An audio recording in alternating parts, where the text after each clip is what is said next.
स्वागत है आपका ज्योग्राफी जस्ट में।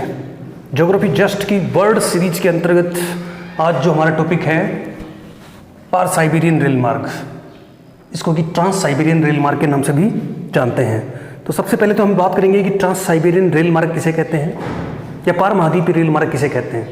वास्तव में पार महाद्वीपीय रेल मार्ग महाद्वीप के एक छोर, महाद्वीप का एक छोर या महाद्वीप के एक सिरे को दूसरे सिरे से जोड़ने वाले जो रेल मार्ग होते हैं उन्हें पार महाद्वीपीय रेल मार्ग के नाम से जाना जाता है। और इस प्रकार के पार महाद्वीपीय रेल मार्ग हैं विश्व के विभिन्न क्षेत्रों में पाए जाते हैं। ऑस्ट्रेलियन पार महाद्वीपीय रेल मार्ग है, पैसिफिक कैनेडियन रेल मार्ग है, इसी प्रकार से आपका वैंकूवर हैलिफैक्स कनाडियन जो रेल मार्ग है, और ठीक इसी प्रकार से विश्व का सबसे लंबा रेल मार्ग, लार्जेस्ट या लॉन्गेस्ट रेल मार्ग जिसको कि ट्रांस साइबेरियन रेल मार्ग के नाम से जानते हैं। ट्रांस साइबेरियन रेल मार्ग का अध्ययन करेंगे तो सबसे पहले तो हम इसका फिजिकल कंडीशन है वो देखते हैं कि ट्रांस साइबेरियन रेल मार्ग है ये पूरा का पूरा जो यूरोप और एशिया, ये वाला जो क्षेत्र है यूरेशिया और ये पूरा एशिया, तो उत्तरी साइबेरियाई क्षेत्र है। साइबेरियाई क्षेत्र के अंतर्गत फैला होने के कारण से इसको ट्रांस साइबेरियन रेल मार्ग या पार महाद्वीपीय रेल मार्ग के नाम से जानते हैं। ये रेल मार्ग है विशेषकर देखा जाए तो इसका जो पश्चिमी क्षेत्र है, ये पश्चिमी क्षेत्र है अटलांटिक महासागर यूरोप के पास वाला, और यहाँ से लेके ये पूरा का पूरा साइबेरिया को पार करता है। और साइबेरिया को पार करने के बाद में आपका ये पैसिफिक ओशियन यानी कि प्रशांत महासागर का जो तट है वहाँ तक ये फैला हुआ है। यानी कि पूरा का पूरा जो यूरेशिया, यूरोप और एशिया का क्षेत्र है, यहाँ से लेके पूरा मध्य एशिया साइबेरिया को पार करता हुआ ये आपका इसका अंतिम छोर है प्रशांत महासागर का जो तट है वहाँ तक पहुँच जाता है। इसलिए इस प्रकार के रेल मार्ग को हम कहते हैं पार महाद्वीपीय रेल मार्ग, पार महाद्वीपीय रेल मार्ग। और इसमें हम अध्ययन कर रहे हैं पार साइबेरियन रेल मार्ग या ट्रांस साइबेरियन रेल मार्ग। तो ट्रांस साइबेरियन रेल मार्ग की बात करें तो ये यूरेशिया, यूरोप प्लस एशिया का जो ये क्षेत्र है, यहाँ से ये बिल्कुल पश्चिम में सेंट पीटर्सबर्ग से शुरू होता है, और सेंट पीटर्सबर्ग है इसका वर्तमान में ये जो प्राचीन नाम है वो है लेनिनग्राड। लेनिनग्राड भी इसको कहते हैं। लेनिनग्राड से ये रेल मार्ग शुरू होता है पश्चिम में। इसके बाद में यहाँ से रेल मार्ग नीचे आता है, ये जो क्षेत्र है नीचे वाला मॉस्को से थोड़ा आगे चलते हैं तो ये आपका कजान, यानी कि सेंट पीटर्सबर्ग या लेनिनग्राड, सेंट पीटर्स और लेनिनग्राड से आपका मॉस्को से कजान से थोड़ा आगे चलते हैं तो आपका ये आ गया ट्यूमिन से थोड़ा नीचे चलते हैं और तो ये आ गया ओमस्क। विभिन्न शहरों से होकर गुजरता है ओमस्क से थोड़ा हम और नीचे चलेंगे तो ये वाला जो शहर है इसका नाम है नोवोसिबर्स्क, और नोवोसिबर्स्क से थोड़ा और आगे चलेंगे तो क्रॉस्नोयास्क से थोड़ा नीचे और आगे चलेंगे तो आपका ये शहर आ गया अंगोर्स्क, और अंगोर्स्क के थोड़ा आगे चलेंगे तो ये महत्वपूर्ण व्यापारिक बंदरगाह है रशिया का महत्वपूर्ण व्यापारिक बंदरगाह, इसका नाम है चीता। तो ये चीता तक पहुंच जाता है। इससे आगे थोड़ा और चलेंगे तो ये जैसे जैसे हम कहाँ चल रहे हैं पूर्व में, तो पूर्व में चलेंगे तो ये आ गया आपका रशिया का शहर आ गया खबरोवस्क से ये बिल्कुल पूर्व में चले जाएंगे प्रशांत महासागर, पैसिफिक ओशियन प्रशांत महासागर का तटीय क्षेत्र आ गया, और ये पूर्व का अंतिम छोर है, इसका नाम है आपका व्लादिवोस्टक।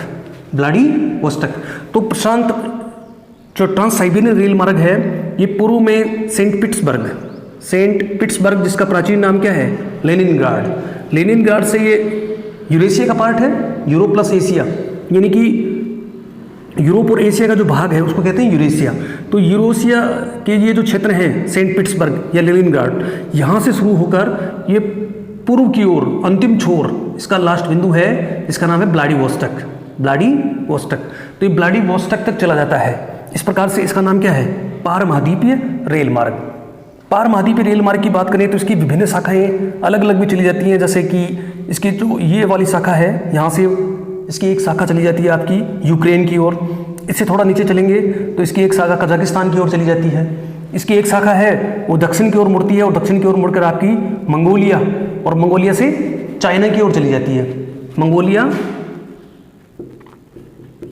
और मंगोलिया होती हुई ये जो इसकी ब्रांच है ये चली जाती है आपकी चाइना तक, चीन तक पहुंच जाती है। तो विश्व का ये महत्वपूर्ण रेल मार्ग है, विश्व का सबसे लंबा रेल मार्ग है। एक शाखा इसकी यूक्रेन चली जाती है, दक्षिण की ओर मुड़ती है, तो ये आपकी दूसरी शाखा इसकी है वो कजाकिस्तान वाला जो क्षेत्र है मध्य एशिया, वहाँ चली जाती है। इसकी तीसरी शाखा मंगोलिया होती हुई चाइना तक चली जाती है, चाइना तक चली जाती है। तो कुल मिलाकर देखा जाए तो ये महत्वपूर्ण व्यापारिक रेल मार्ग है, इसको कि व्यापारिक उद्देश्यों को पूरा करने के लिए बनाया गया था। नेक्स्ट में हम इसकी बात करेंगे इसका निर्माण कब हुआ।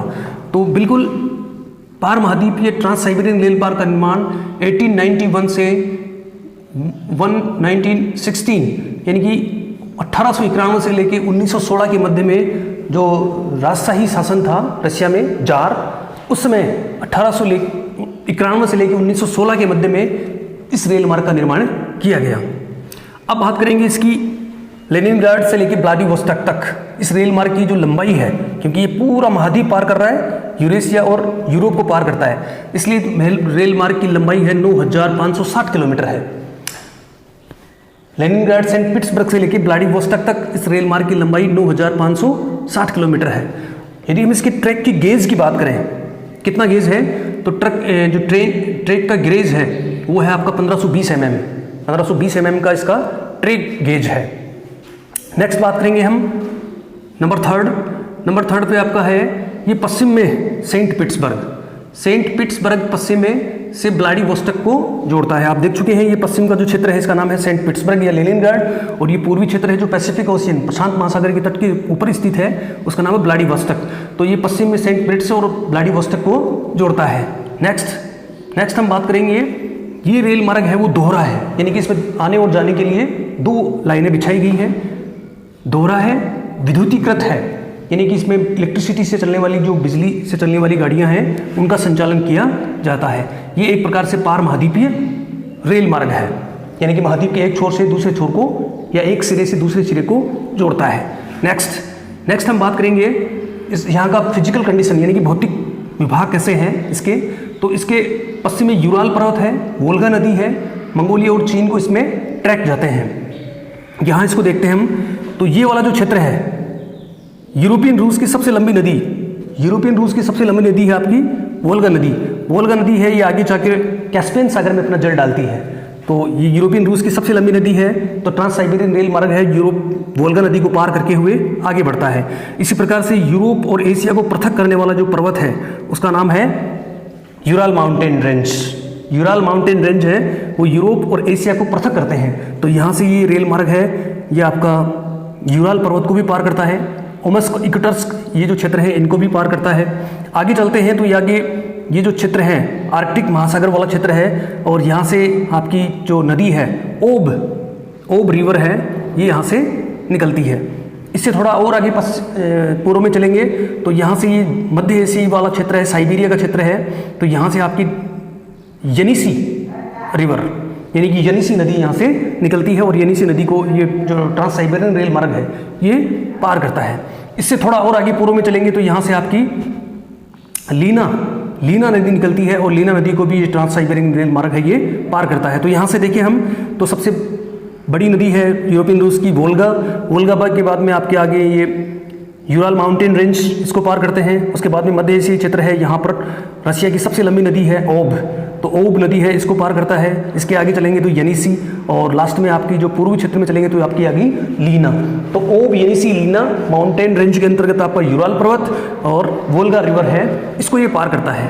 इसके बिल्कुल पूर्व में हम बात करें तो ये आपकी जो नदी है इसका नाम है आमूर नदी है, इसको ये पार करता हुआ पैसिफिक ओशियन में व्लादिवोस्टॉक तक चला जाता है। इस प्रकार का इसका फिजिकल कंडीशन है। नेक्स्ट नंबर 6 पे हम बात करेंगे साइबेरिया का व्यापारिक एवं आर्थिक विकास। इस रेल मार्ग का निर्माण है वो 1891 से 1916 के अंतर्गत किया गया था। इसका मुख्य उद्देश्य ये था कि साइबेरिया का किस प्रकार से आर्थिक विकास किया जाए, क्योंकि साइबेरिया एक ध्रुवीय क्षेत्र है, पूर्ण रूप से कटा हुआ है, और यहाँ पर आदिमकालीन जनजाति एस्किमो जनजाति के यहाँ पर लोग हैं वो निवास करते हैं। तो यहाँ का जो प्रचुर संसाधन है यहाँ पर पाए जाते हैं, पेट्रोलियम है, प्राकृतिक गैस है, कोयला है, यहाँ पर प्रचुर मात्रा में पाया जाता है। तो किस प्रकार से यहाँ के लोगों को विश्व के जो अन्य क्षेत्र हैं या रसिया के जो अन्य क्षेत्र हैं उनसे जोड़ने के लिए इस रेल मार्ग का निर्माण किया गया था। तो इसका व्यापारिक और आर्थिक विकास करना मुख्य टारगेट है। नेक्स्ट हम बात करेंगे 1945 के अंतर्गत डबल ट्रैक कर दिया गया। डबल ट्रैक यानी कि आने और जाने के लिए इस पे 2 ट्रैक बनाए गए और ये आपका सेंट पीटर्सबर्ग है और ये व्लादिवोस्टॉक है। सेंट पीटर्सबर्ग से लेकर व्लादिवोस्टॉक तक यात्रा करने में 7 डेज यानी कि 7 दिन की यात्रा है, वो इसके माध्यम से इसके पश्चिमी छोर से पूर्वी छोर तक यात्रा करने में लगने वाला समय है। तो इस प्रकार से हमने आज पार महाद्वीपीय रेल मार्ग के अंतर्गत जो वर्ल्ड ज्योग्राफी है, वर्ल्ड ज्योग्राफी की नेक्स्ट सीरीज के अंतर्गत ट्रांस साइबेरियन रेल मार्ग के बारे में जो महत्वपूर्ण जानकारी थी वो समझी है। आशा है आपको अच्छी तरह से समझ में आई होगी। इससे पहले हम जो स्वेज नहर है, वर्ल्ड ज्योग्राफी सीरीज के अंतर्गत स्वेज नहर के बारे में पढ़ चुके हैं। नेक्स्ट वीडियो के अंतर्गत हम जो आपका उत्तरी अटलांटिक जल मार्ग है जिससे संबंधित क्वेश्चन आते हैं उसके बारे में अध्ययन करेंगे। धन्यवाद।